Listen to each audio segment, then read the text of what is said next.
Amikor videót csinálok itt a kertben, akkor nagyon gyakran ugatnak a kutyák. A kutya ugat, vagyis azt mondja, hogy wow, wow. Magyarul ezt mondja a kutya. Most nem ugat, pedig most a kutyákról fogok beszélni, és kicsit reméltem, hogy most is ugatni fog, és akkor nagyon aktuális lesz a téma. Sziasztok, én Petra vagyok az Easy Hungarian-től, és most a kutyákról fogok beszélni, a magyar kutyákról. Erről a témáról is, kutyákról és macskákról is olvashattok az Easy Hungarian magazinban több szöveget is, és a magazint megtaláljátok a Patreonon, patreon.com/easyhungarian oldalon. Na de most nézzük a kutyákat. Nekünk nincs kutyánk, de a szomszédainknak vannak kutyái, annak a szomszédnak is, és a másik szomszédnak is. Úgyhogy gyakran lehet hallani a videókban, az Easy Hungarian videókban a kutyaugatást. Hogy nekünk miért nincs kutyánk? Sokat utazunk, és kutyával nehezebb utazni. Tudom, hogy lehet, sok kutyabarát hely van, kutyabarát kemping, kutyabarát étterem, stb. Egy kicsit talán lusták vagyunk, elég kicsi a kertünk, és ezért minden nap kellene sétálni a kutyával, vagyis kellene sétáltatni a kutyát, és én nem szeretném.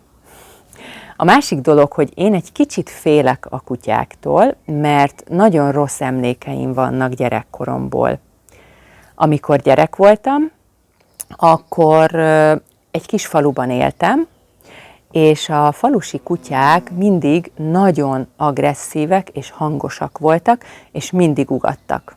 Egy faluban általában nagy kert van, és a kutya ott van egész nap, nem kell sétáltatni.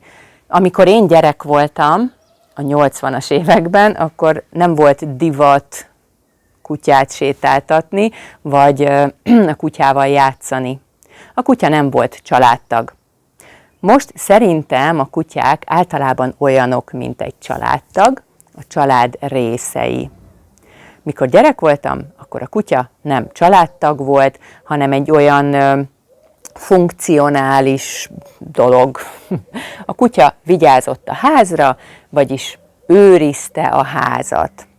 Ez azt jelenti, hogy ha jött egy ember, egy idegen ember, akkor a kutya nagyon agresszív volt, nagyon hangos volt és ugatott, és akkor az ember nem jött be a kertbe vagy a házba. Ez volt a kutya funkciója. Tehát nem nevelték a kutyákat. Az, hogy kutyát neveli, ez azt jelenti, hogy megtanítja a kutyának, hogy hogyan kell viselkedni. Hát amikor én gyerek voltam, a 80-as években, ott a faluban a kutyák nem tudtak viselkedni, ez biztos. Sajnos ez most is jellemző, tehát most is nagyon gyakran találkozom olyan falusi kutyákkal, olyan kutyákkal, akik nem tudják, hogyan kell viselkedni, mert soha senki nem tanította meg nekik. Szerintem azok a kutyák, amik itt laknak az utcánkban, ők is falusi kutyák. Igaz, hogy most egy városban élek, de az én definícióm a falusi kutyára az, hogy nem családtag, csak funkcionális állat, funkcionális dolog, és senki nem foglalkozik vele, senki nem játszik vele, kap enni és kész. Igen, ez nagyon szomorú. Amikor gyerek voltam, ráadásul nagyon népszerűek voltak a hagyományos régi kutyafajták.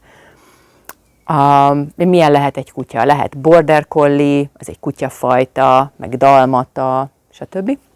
Amikor én gyerek voltam, akkor gyakran a tipikus magyar kutyafajták voltak a házaknál. Például kuvasz, komondor, puli.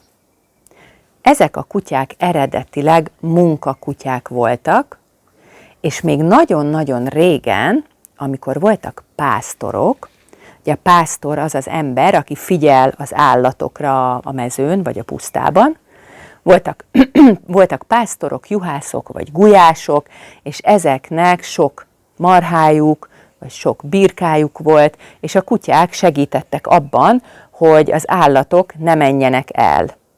Tehát ezek munkakutyák, pásztorkutyák voltak, és ezért genetikailag nem nagyon szociálisak, nem nagyon barátságosak.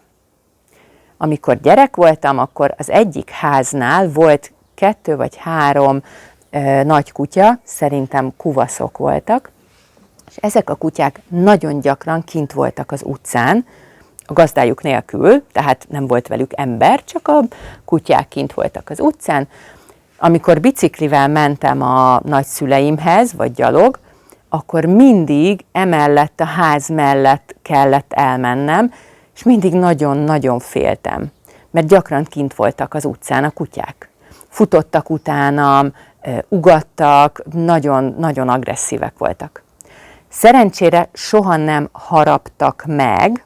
Megharap egy kutya, az azt jelenti, hogy megharap.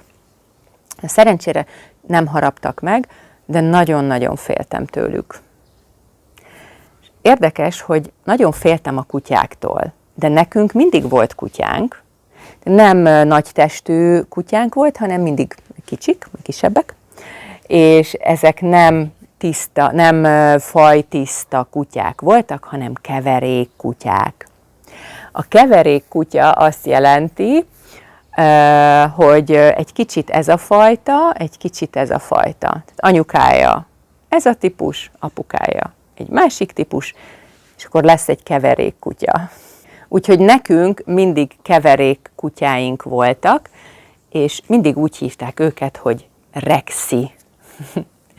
És emlékszem, hogy szerettük ezeket a kutyákat, de nem emlékszem, hogy játszottunk velük, hanem ők is csak falusi kutyák voltak, kaptak enni, és az volt a dolguk, hogy ha jön egy idegen ember, akkor nagyon hangosan ugassanak, és legyenek agresszívek. Később már egy kicsit más volt a helyzet, mert a 90-es évek második felében volt 2 kutyánk, Benji és Pluto, és emlékszem, hogy sokat játszottunk velük, és ők nem voltak agresszívek, az biztos, talán túl barátságosak is voltak, még az idegen emberekkel is, szóval nem nagyon vigyáztak a házra.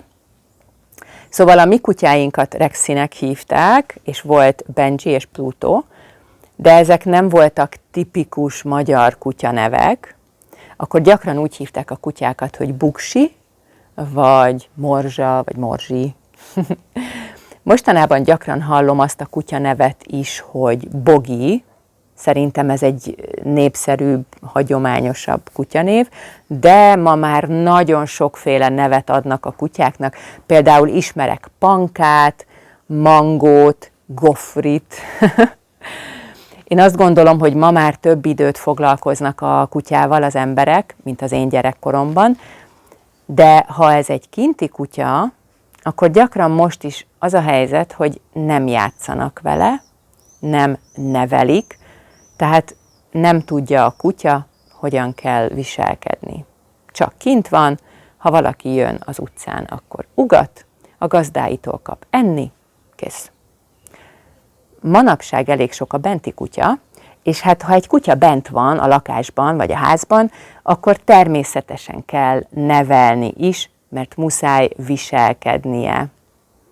Magyarországon az utóbbi években egyre népszerűbb a kutyatartás. Városokban is nagyon sok kutyát lehet látni, és egyre több kutyabarát hely van. Kutyabarát szállodák vagy kempingek, kutyabarát kávézók, éttermek, kutyabarát munkahelyek. Ez egy nagyon jó tendencia, szerintem nagyon jó dolog, hogy egyre több kutyát tartanak, és egyre okosabbak ezek a kutyák. És biztos, hogy nagyon jó lehet, ha van otthon egy kutya, és olyan, mint egy családtag.